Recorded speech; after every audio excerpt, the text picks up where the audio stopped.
Hello student, आशीर्वाद academy Sarana में आपका हार्दिक स्वागत है। आज की इस वीडियो के अंदर हम करने वाले हैं इवैल्यूएशन का टॉपिक। और इससे पहले वीडियो में हमने असेसमेंट के बारे में पढ़ा और जो मापन है उसके बारे में हम पढ़ चुके हैं लास्ट 2 वीडियो के अंदर। तो आइए देखते हैं मूल्यांकन क्या कहता है, इसकी क्या शैक्षिक प्रक्रिया के अंदर क्या भूमिका है और ये विद्यार्थी अध्यापक के लिए ये कितना महत्वपूर्ण है। तो यहाँ पर अगर हम इसके कंसेप्ट के बारे में बात करें कि मूल्यांकन क्या है, देखिए मूल्यांकन शैक्षिक प्रक्रिया का एक अभिन्न अंग है। मूल्यांकन शैक्षिक प्रक्रिया जो आप अपनाते हैं, एजुकेशनल प्रोसेस जो आप अपनाते हैं, उनका एक महत्वपूर्ण अंग है, एक भाग है। क्योंकि जब तक आपका किसी भी कार्य का यदि आप कोई मूल्यांकन नहीं करते हैं, तब तक आप उसके सार्थकता और निरर्थकता की जांच नहीं कर सकते। आप कोई परीक्षा लेते हैं, परीक्षा का में बच्चों ने क्या कुछ परफॉर्मेंस दी है, कैसी उनकी उस सब्जेक्ट में रुचि उन्होंने दिखाई है, इन सब बातों का हम मूल्यांकन के माध्यम से निष्कर्ष निकाल सकते हैं, उनका जो है परिणाम के माध्यम से निष्कर्ष निकाल सकते हैं। दूसरा हम ये भी कहें कि मूल्यांकन के अंदर और क्या क्या चीज़ें होती हैं।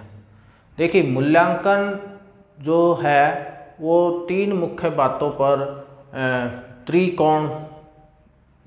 महत्वपूर्ण होता है। वो 3 मुख्य बातें, वो 3 महत्वपूर्ण शब्द या 3 तथ्य जो हैं वो कौन कौन से हो सकते हैं। आइए एक ट्रायंगल से समझते हैं कि आपके पास ये कोई एक ट्रायंगल दी हुई है, मतलब आप यहाँ पर जो है त्रिकोणीय इन्होंने कहा है। तो सबसे पहला क्या होता है, ऑब्जेक्टिव के बारे में बताया, यानी एक तो ऑब्जेक्टिव, एक लर्निंग एक्सपीरियंस हो और फिर इवैल्यूएशन हो। ये तीनों के तीनों अंग जो है ये शैक्षिक प्रक्रिया के ये 3 महत्वपूर्ण अंग हैं, 3 महत्वपूर्ण पार्ट हैं, भाग हैं, जो एक दूसरे पर टिके हुए हैं, एक दूसरे के साथ इनका जो है घनिष्ठ संबंध है। क्योंकि यदि आप इनमें से किसी एक को भी अगर आप हाइड कर दें, एक को आप अगर निकाल दें, तो फिर आप जो है सही मूल्यांकन जिसको हम कहते हैं पूर्ण रूप से उसका संपूर्ण इवैल्यूएशन नहीं कर सकते, यानी बच्चे का सर्वांगीण विकास के बारे में निष्कर्ष नहीं निकाल सकते। उसके लिए आपको आवश्यकता है कि आप पहले जो उद्देश्य, शैक्षिक उद्देश्य जो आपके द्वारा बनाए गए हैं, उन पर वो क्या क्या हैं, और उस शैक्षिक उद्देश्यों की पूर्ति के लिए जो आप प्रोसेस करते हैं, जिन अनुभव का यूज करते हैं, वो आपके जो अधिगम जो अनुभव हैं उनको आप यूज करके आप अपने ऑब्जेक्टिव का जो है पता लगाते हैं, उनका सार्थकता और निरर्थकता का पता लगाते हैं। और इन सब बातों का पता हम कहाँ लगाते हैं, इवैल्यूएशन में लगाते हैं कि जो आपने ऑब्जेक्टिव निर्धारित किए थे वो उनकी प्राप्ति हमने कितनी हुई है, वो प्राप्ति आप कहाँ पता लगाएंगे, मूल्यांकन में। देखिए मूल्यांकन, जैसे कि हमने मापन के बारे में पढ़ा था, मापन के अंदर क्या होता है कि हम अंकों तक ही सीमित रह जाते हैं। यदि हम असेसमेंट की बात करें तो हम अंकों से थोड़ा आगे निकल जाते हैं, यानी हम उनके अर्थों के बारे में हम बताते हैं, बच्चे की परफॉर्मेंस के बारे में बताते हैं, उनकी जो प्रक्रिया उसने की हुई है उनके बारे में जो हम उपलब्धियों के बारे में यानी हम पता लगाते हैं। और उसके बाद यदि आपको जो है मूल्यांकन की बात करें तो मूल्यांकन के अंदर इससे एक स्टेप और आगे चला जाता है, या आप ये कह सकते हैं कि मूल्यांकन मापन का व्यापक रूप है। यानी मूल्यांकन क्या है, मापन क्या है, एक संकुचित रूप है किसी भी बच्चे के मूल्यांकन करने के लिए। या आप ये कह लीजिए कि वो आपकी जो है पहली कड़ी है, पहला स्टेप है, जिससे आप जो है किसी भी घटना का, किसी भी अंकों जो परिणाम है सब्जेक्ट का, विषय का, पाठ्य वस्तु का, केवल अंकों के आधार पर, केवल संख्यात्मक तरीके से आप उसका जो है परिणामात्मक रूप से आप उसका पता लगाते हैं। लेकिन मूल्यांकन के अंदर आप संख्यात्मक के साथ साथ जो है गुणात्मक रूप का भी जो है प्रयोग करते हैं, और आप इन दोनों के माध्यम से संख्यात्मक कह लीजिए या मात्रात्मक कह लीजिए, परिणामात्मक कह लीजिए, और साथ के साथ जो है गुणात्मक की बात हम कर लेते हैं कि जब उनके अंदर संख्यात्मक और गुणात्मक दोनों को हम शामिल कर लेते हैं तब आप उसका बच्चे का जो है मूल्यांकन कर सकते हैं। और मूल्यांकन का एक फार्मूला भी हमें याद है कि मूल्यांकन हम किसको कहते हैं, जब आप अंक के साथ अंकों के अर्थ को मिला दो, अंकों का अर्थ मिला दो और इसमें जो है मूल्य निर्णय भी मिला देते हैं, मूल्यों का जो निर्णय लिया गया है वो मिला देते हैं, तो आपका क्या बन जाता है, मूल्यांकन बन जाता है। यानी इसमें मूल्य भी शामिल हैं, अंक भी शामिल है, उनका जो है अर्थ भी शामिल है। आप इसको ऐसे भी लिख सकते हैं कि अंक, या आप सीधा ये भी लिख सकते हैं मापन प्लस मूल्य निर्णय भी आप जो है यहाँ पर लिख सकते हैं। ये कई तरह से जो है अलग अलग बुकों में अलग अलग रूप से दिया हुआ है। आप ऐसे भी लिख सकते हैं, ऐसे भी लिख सकते हैं, और आप यहाँ पर मापन प्लस आंकलन प्लस मूल्य निर्णय अगर आप जोड़ देते हैं तब आपका ये क्या बन जाता है, मूल्यांकन जो है बन जाता है। तो आई होप कि आपको यहाँ तक क्लियर हुआ होगा कि ऑब्जेक्टिव, ये आपके ऑब्जेक्टिव दिए हुए हैं। अब वो जो त्रिकोणीय यहाँ पर जो ये बात की हुई है, अब इनकी जो है एक मूल्यांकन की हम डेफिनेशन पर बात कर लेते हैं कि मूल्यांकन की डेफिनेशन क्या कहती है, और दूसरा उनसे निकले कुछ महत्वपूर्ण जो तथ्य हैं उन पर हम बात कर लेते हैं। आइए देखते हैं। कोठारी कमीशन के अनुसार मूल्यांकन की परिभाषा क्या कहती है कि मूल्यांकन एक सतत प्रक्रिया है।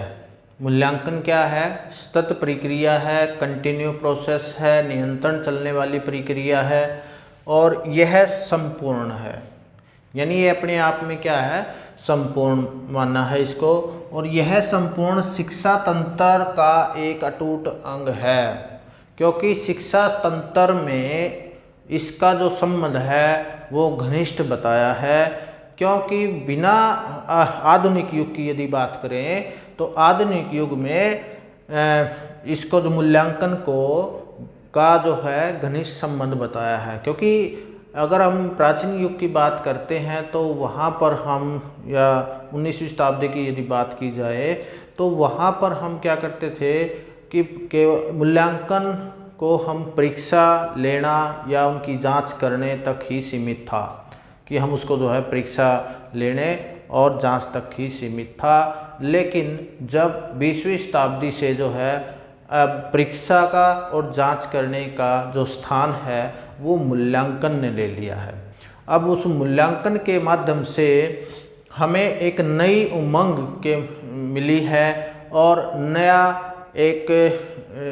हम ये कह सकते हैं कि एक नया प्लेटफॉर्म मिला है, जिसके माध्यम से हम किसी भी बच्चे का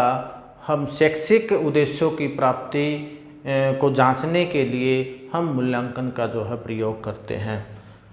आगे इन्होंने बताया था शैक्षिक उद्देश्यों से इसका निकटतम संबंध है, क्योंकि ये जो मूल्यांकन करने का जो मेन उद्देश्य है वो छात्रों की प्रगति को जांचना था। और यानी छात्रों की प्रगति को जांचना ही इसका जो है मेन उद्देश्य है। अब अध्यापक की प्रगति भी यहाँ पर जो अध्यापक द्वारा शैक्षिक प्रक्रिया, शिक्षण अधिगम प्रक्रिया जो अपनाई गई है उनके द्वारा यानी अध्यापकों के द्वारा जो मेथडोलॉजी अपनाई गई है, जो प्रविधियों का यूज किया गया है, प्रयोग किया गया है, उनका भी जो है यहाँ पर मूल्यांकन किया जाता है। क्योंकि तभी हम बच्चे का मूल्यांकन हम कर सकते हैं जब अध्यापक की शिक्षण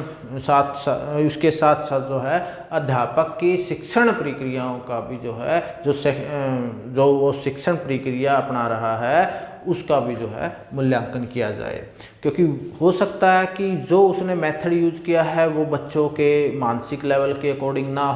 हो सकता है कि जिस क्लास में उसने जो है वो मेथड जो विधि अपनाई है वो उस कक्ष के अकॉर्डिंग ना हो। तो बहुत सारे मतलब इस तरह के बहुत सारे जो फैक्टर होते हैं जिनका हम मूल्यांकन से हम उनकी जांच कर सकते हैं। तो यह अध्यापक की शिक्षण पद्धतियों को तथा विद्यार्थियों की अध्ययन संबंधी आदतों को प्रभावित करता है और इससे न केवल शैक्षिक उपलब्धियों को जांचा जा सकता है व उनमें सुधार भी किया जा सकता है। यानी कोठारी कमीशन ने यहाँ पर साफ साफ बताया है कि ये एक कंटिन्यूस प्रोसेस है, इसका शैक्षिक उद्देश्यों के साथ जो है बहुत गहन संबंध होता है। इससे हम बच्चों की प्रगति को जांच सकते हैं। जो टीचर द्वारा, जो शिक्षक द्वारा पद्धतियाँ अपनाई हैं उनकी भी जो है यहाँ पर या विद्यार्थियों ने जो अध्ययन किया है उन सभी की यहाँ पर जांच की जा सकती है। और केवल हम यहाँ पर जांच करने तक ही सीमित नहीं हैं, हम उनमें सुधार भी कर सकते हैं।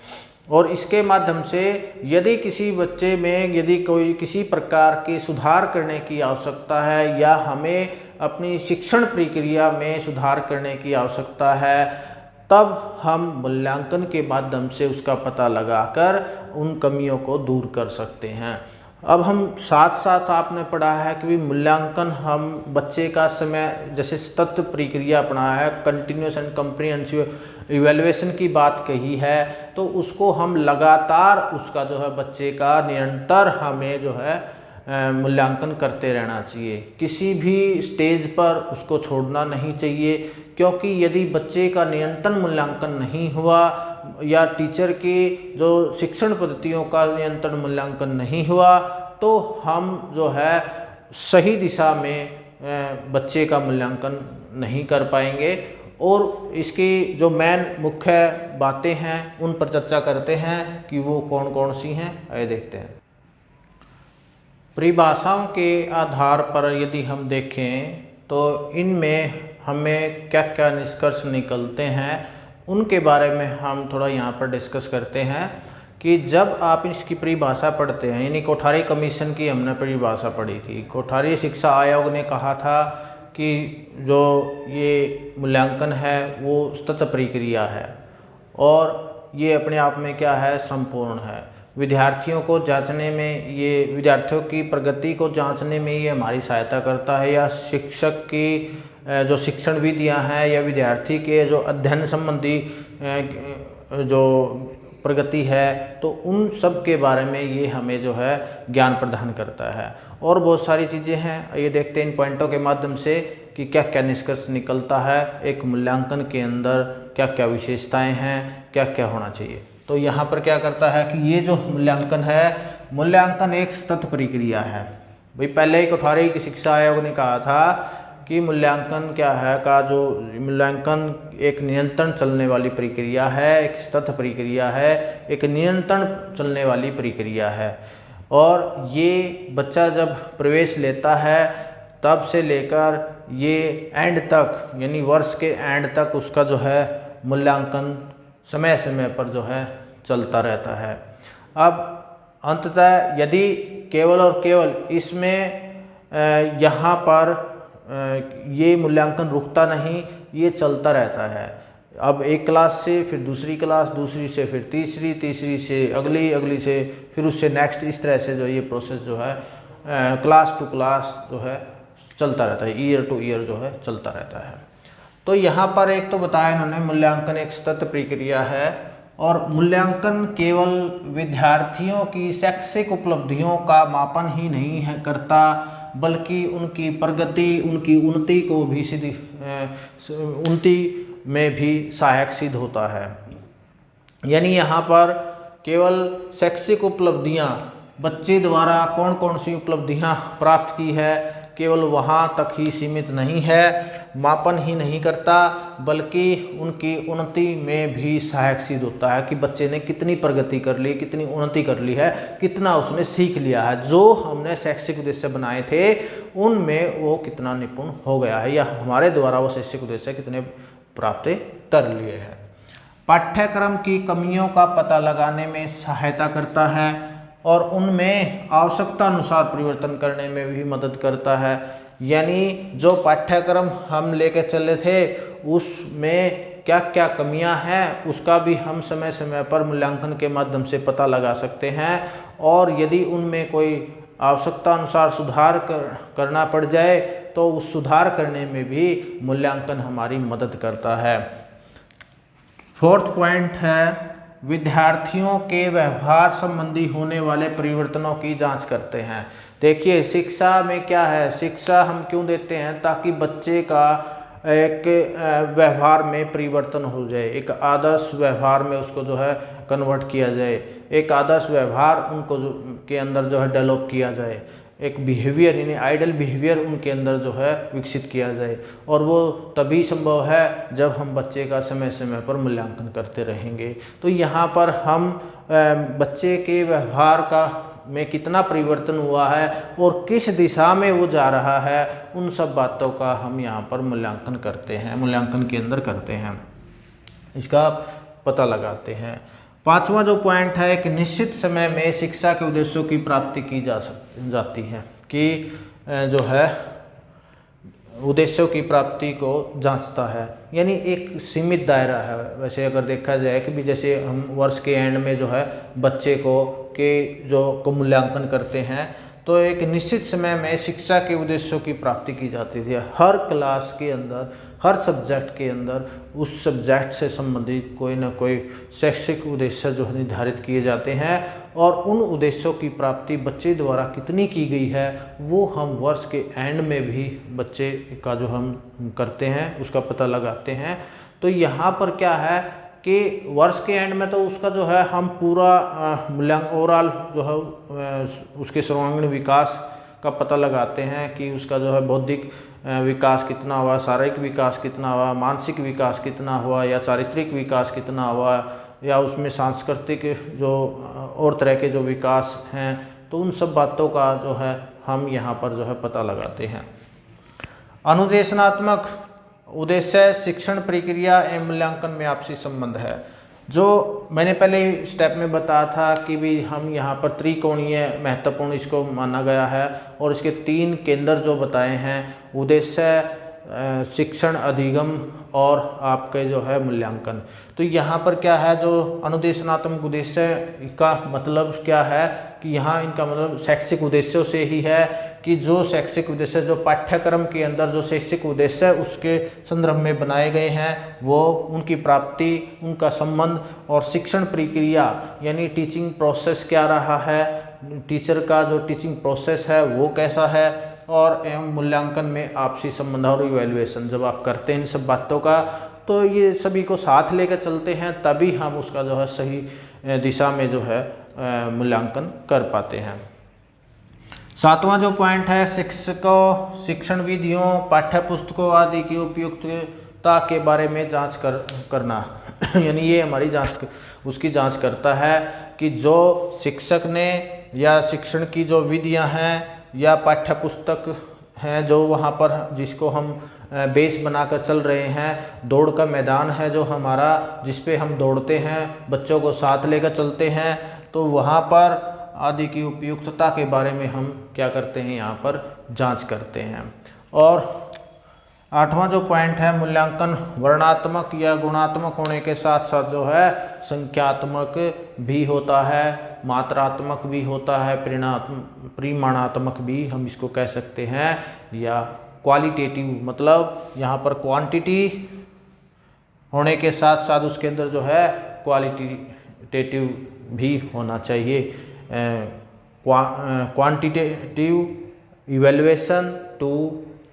क्वालिटेटिव इवैल्यूएशन तक जो है हमें जाना होता है। तो इस प्रकार से अनेकों और आप यहाँ पर जो है आप मूल्यांकन की जो विशेषताएं हैं, मूल्यांकन के अंदर आप ये चीज़ें जो है आप आंक सकते हैं कि सभी शैक्षिक प्रक्रियाओं का जो जांचना है वो हम मूल्यांकन के माध्यम से जांच सकते हैं।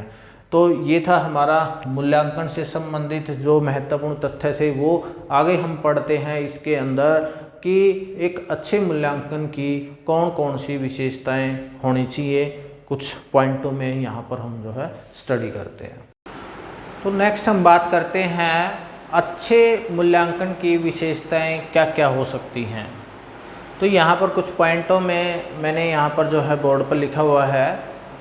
एक मूल्यांकन के अंदर, एक अच्छे मूल्यांकन के अंदर कौन कौन सी विशेषताएं शामिल होनी चाहिए। तभी अगर ये विशेषताएं उनके अंदर शामिल हैं तभी हम ये कह सकते हैं कि मूल्यांकन जो है अच्छी प्रकार से किया गया है। तो सबसे पहले हम बात करते हैं, सबसे पहला पॉइंट क्या है, रिलेबिलिटी होनी चाहिए कि उसके अंदर जो है विश्वसनीयता होनी चाहिए। विश्वसनीयता, रिलेबिलिटी हो, यानी जब बच्चा जो है किसी भी टॉपिक पर यदि वो बात करता है तो वो उसके रिलेवेंट होने चाहिए, वो उसके विश्वसनीय होने चाहिए, उसके परिणाम जो है एक जैसे निकले। अगर कोई अध्यापक, कोई टीचर जो है किसी बच्चे का किसी टेस्ट के माध्यम से उसका मूल्यांकन करता है और दोबारा से अगर वही टेस्ट जो है बच्चे या कोई अन्य टीचर भी उस बच्चे का जो है एनालाइज करता है तो उसी सब्जेक्ट के अंदर, तो यहाँ पर क्या है कि उसके एक जैसे ही यानी विश्वसनीय परिणाम निकलने चाहिए। ऐसा ना हो कि अगर आप किसी बच्चे ने टेस्ट दिया हुआ है, एक टीचर उसका मूल्यांकन कर रहा है, उसने उसको जो है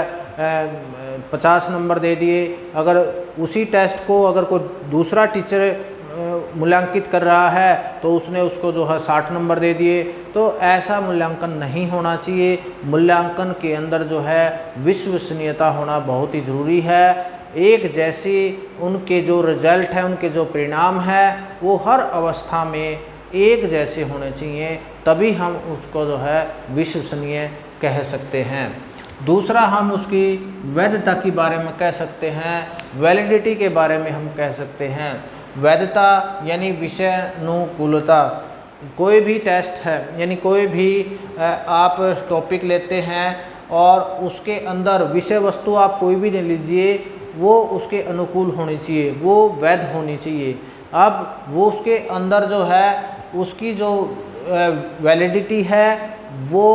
यानी विश्वसनीयता हो, उसके साथ साथ जो है उसके अंदर विषय अनुकूलता हो, यानी विषय के अनुकूल होनी चाहिए। किसी विषय के अनुकूल न होने पर, मान लीजिए अगर आप जो है कोई भी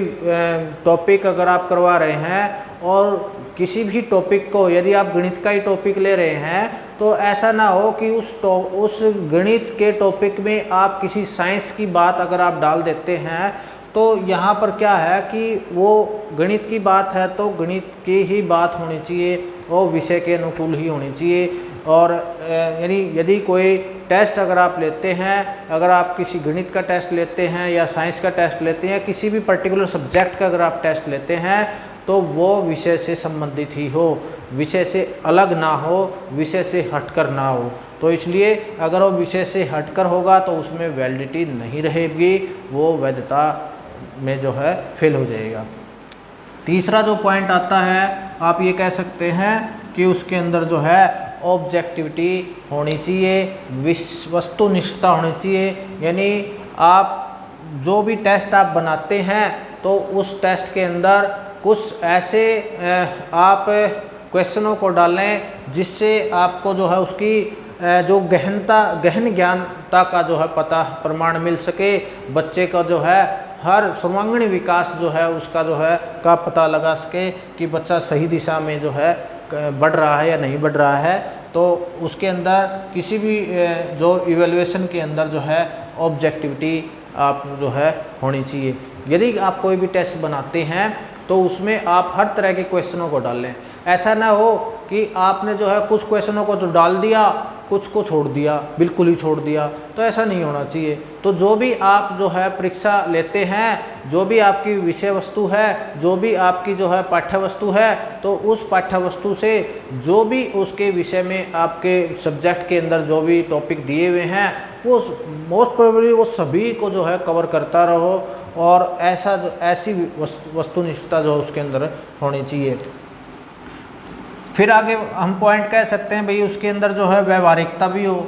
यानी बच्चा जो है प्रैक्टिकल भी उसको जो है करके समझ सके, और कॉम्प्रिहेंसिव व्यापकता भी हो उसके अंदर, यानी उसके अंदर वो अंडरस्टैंड कर सके, व्यापक तरीके से उसको जो है समझ सके, यानी पूर्ण रूप से उसको जो है समझ सके। ऐसा ना हो कि आप भाषा का ऐसा प्रयोग कर लें, सरल भाषा का ना प्रयोग करके वो कठिन भाषा का अगर आप प्रयोग करेंगे तो बच्चे जो हम वहाँ पर जो उसको समझ नहीं पाएंगे, और जब बच्चा उस प्रश्न को जो है समझ नहीं पाता तो उसके उत्तर देना उसके लिए जो है कठिन कार्य हो जाता है। तो इसलिए कोई भी अगर आप टेस्ट बनाते हैं, एक अच्छे मूल्यांकन की ये भी विशेषता हो कि उसके अंदर जो है एक अंडरस्टैंडिंग लेवल भी जो है मानसिक स्तर पर, उनके चिंतन स्तर तक, यानी आप जो है बच्चों के मानसिक स्तर को देखते हुए वहाँ पर प्रश्न जो है दिए जाने चाहिए, तभी आप उसका जो है वो बच्चा जो है अंडरस्टैंड कर सकता है और वो आगे उसको जो है फर्दर बढ़ा सकता है, अच्छा मूल्यांकन जो है उसका किया जा सकता है। उसके अंदर जो है एक डायग्नोस्टिक होनी चाहिए, यानी निदानात्मकता भी हो। ऐसा ना हो कि भी आप किसी भी टेस्ट को अगर आप बनाते हैं तो उसको हम डायग्नोज कर सकें, उसको कारणों का पता लगा सकें। अगर आप मूल्यांकन आपका अच्छा है या बुरा है तो उसके लिए जो है आप उस मूल्यांकन को उसकी जांच पड़ताल कर सकें, उसके बारे में जो है बता सकें, उसके बारे में आप यानी उसका मापन कर सकें, उसका उपलब्धि का पता लगा सकें। उसको जो है जैसे मूल्यांकन है तो मूल्यांकन को जो है हम किसी भी तरीके का हो, चाहे वो मापन हो सहित हो या मापन रहित हो, हम दोनों तरीके से हम मूल्यांकन को करने में सक्षम हो सकें। उसके लिए हमें ऐसी जो है जो स्ट्रेटजी उसके अंदर जो है अपनानी होगी। ये मूल्यांकन के अंदर जो है ऐसी विशेषता हो ताकि हम बच्चे की कमियों का पता लगा सकें और उन कमियों को हम दूर कर सकें। इंटरेस्टिंग हो गई, यहाँ पर क्या है कि मूल्यांकन के अंदर जो है रोचकता होनी चाहिए, कि मूल्यांकन जब भी हम करें वो रोचक तरीके से करें, बच्चे का जो है इंटरेस्ट उसमें होना चाहिए, और जब भी यानी टीचर का उसमें इंटरेस्ट होना चाहिए कि किसी भी बच्चे का अगर हम मूल्यांकन कर रहे हैं तो वो पूरी ईमानदारी से और पूरे लगन से, पूरी निष्ठा के साथ जो है उसकी रुचि हो उसके अंदर, और जब हम टीचर की अगर रुचि होगी तभी वो अच्छे तरीके से उसका जो है मूल्यांकन कर पाएगा, उसको अच्छे तरीके से जो है समझ पाएगा, और तभी हम उसका जो है एक कम्युलेटिव रिकॉर्ड हम तैयार कर सकते हैं, एक संचयी रिकॉर्ड हम तैयार कर सकते हैं, ताकि बच्चे का ओवरऑल डेवलपमेंट का हमें जो है पता चलता रहे,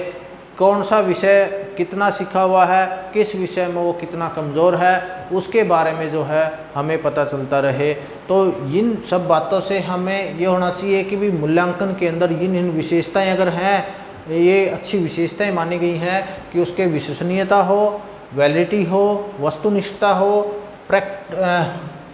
प्रैक्टिकेबिलिटी हो, कॉम्प्रिहेंसिवनेस हो, डायग्नोस्टिसिटी हो और इंटरेस्टिंग हो। अगर ये चीज़ें उसके अंदर हैं तो हम ये कह सकते हैं कि अपना मूल्यांकन जो है सही दिशा में हो रहा है, हम बच्चे का जो है सही दिशा में मूल्यांकन कर रहे हैं। आइए कुछ और इसके बारे में जो है जानकारी लेते हैं कि मूल्यांकन के बारे में। आगे हम बात करते हैं मूल्यांकन का महत्व की क्या क्या है, मूल्यांकन का महत्व क्या है। तो मूल्यांकन के महत्व में अगर हम बात करें, यहाँ पर कुछ पॉइंटों में यहाँ पर जो हमने डिफाइन किया है। पहला पॉइंट क्या कहता है, मूल्यांकन से शैक्षिक उद्देश्यों की प्राप्ति होती है। मूल्यांकन से शैक्षिक उद्देश्यों की प्राप्ति का ज्ञान हमें जो है पता चल जाता है, यानी जो आपने शैक्षिक उद्देश्य बनाए गए थे, टीचर द्वारा जो शैक्षिक उद्देश्य बनाए गए थे, उनकी प्राप्ति जो है कहाँ तक हुई है, कितनी हुई है, तो उसका हमें जो है पता लग जाता है। उसके बाद दूसरा जो पॉइंट कहता है कि मूल्यांकन के पाठ्यक्रम में संशोधन। यदि हमें मूल्यांकन हमने किया है और उसका जो पाठ्यक्रम है वो बच्चों की रुचि के आधार पर नहीं है, उनकी मनोदशा के आधार पर नहीं है, उनकी जो है जो अभिरुचियों के आधार पर नहीं है, यदि उनमें जो है कुछ सुधार करने की आवश्यकता है तो हम उनकी रुचि, अभिरुचियों और या फिर उनकी जो इच्छाएं हैं उनके आधार पर या उनकी जो सुविधाएं हैं उनके आधार पर हम पाठ्यक्रम में संशोधन कर सकते हैं। इसलिए मूल्यांकन की हमें आवश्यकता होती है, मूल्यांकन का महत्व होता है। अध्ययन के लिए जो है प्रेरणा ये जो है देता है, मूल्यांकन के माध्यम से हमें अध्ययन सहित आगे बढ़ने की प्रेरणा मिलती है। बच्चे को जो है कि कितनी उन्नति उसने जो है प्राप्त की है, कितनी प्रगति पर वो है, तो उसका उसे पता चल जाता है, जिससे उसे मोटिवेशन मिलता है, अभिप्रेरित होता है, प्रेरणा मिलती है, उत्साहित होता है और वो जो है आगे और प्रोसीड आगे अपना जो सीखने का जो ये मार्ग है वो जो है अग्रसर रहता है। और चौथा पॉइंट है, मूल्यांकन में हमें शिक्षण विधियों की सफलता का पता चलता है कि हमने जो शिक्षण विधियाँ यूज की थी वो कहाँ तक सार्थक सिद्ध हुई हैं, उनका हमें जो है पता चल जाता है। यानी टीचर को जो है पता चल जाता है क्या कहीं इन शिक्षण विधियों में कोई कमी तो नहीं है या फिर बच्चों के अनुकूल तो है या नहीं है, उन सब बातों का जो है यहाँ पर पता चल जाता है। व्यक्तिगत व सामूहिक मार्गदर्शन देते हैं। यहाँ पर मूल्यांकन के अंदर जो है हमें व्यक्तिगत का जो है मार्गदर्शन मिलता है और या फिर आप किसी ग्रुप में अगर आप काम कर रहे हैं तो वहाँ पर सामूहिक जो गाइडेंस जो है वो मिल जाती है कि हमें किस तरह से आगे प्रोसीड होना है, करना है। कमज़ोर विषय की जानकारी भी इसके माध्यम से हमें मिल जाती है। मूल्यांकन करने से बच्चा किन किन विषयों में कमज़ोर है उसकी हमें जानकारी मिल जाती है और उनकी जानकारी मिलने के बाद हम उनका डायग्नोज करते हैं, उन कमियों का निर्धारण करते हैं, डायग्नोज करके फिर हम उसका जो उपचार करते हैं, उनको उन शिक्षण विधियों को हम संशोधित करते हैं और जिसके माध्यम से अच्छी शिक्षण विधियों का प्रयोग करते हुए बच्चों को जो है आगे सिखाते हैं। तो और आगे मूल्यांकन से व्यक्तिगत विभिन्नताओं का पता चलता है। देखिए व्यक्तिगत विभिन्नताओं का हमें जो है पता चल जाता है मूल्यांकन के माध्यम से, क्योंकि यहाँ पर जो वर्गीकरणों में कक्षा में जो है उनको अलग अलग वर्गों में हम बांट देते हैं और जिनके माध्यम से हमें उनके व्यक्तिगत विभिन्नताओं का, व्यक्तिगत कारणों का पता चल जाता है कि इनकी सोच के आधार पर उनकी हर बच्चे की विचारधारा अलग अलग होती है, लेकिन इतनी विचारधाराएं होते हुए भी हमें बच्चों के मानसिक मनोवैज्ञानिक तरीके से, वैज्ञानिक तरीके से हमें उनकी समस्याओं को दूर करना है और उनके आधार पर उनको जो है सिखाते हुए चलना है, ताकि हम जो अपने शैक्षिक उद्देश्य हैं, जो अनुदेशनात्मक उद्देश्य हैं, शिक्षा के जो उद्देश्य हमने निर्धारित किए हुए हैं उनकी प्राप्ति कर सकें। और वो एक मूल्यांकन ही एक ऐसा साधन है जिसके माध्यम से हम उनके मूल्यों का पता लगा सकते हैं, कि उनके उद्देश्यों का पता लगा सकते हैं, उनके प्राप्त उद्देश्यों का पता लगा सकते हैं कि कौन कौन से उद्देश्य इसमें जो है हमने प्राप्त किए हुए हैं। तो आशा करता हूँ ये बेसिक जो इवैल्यूएशन से रिलेटेड जो हमने ये वीडियो बनाई है वो आपको जो है समझ में आई होगी। आपने बहुत कुछ इससे जो है मूल्यांकन के बारे में सीखा होगा। तो वीडियो को जो है लाइक कीजिए, अपने दोस्तों के साथ शेयर कीजिए।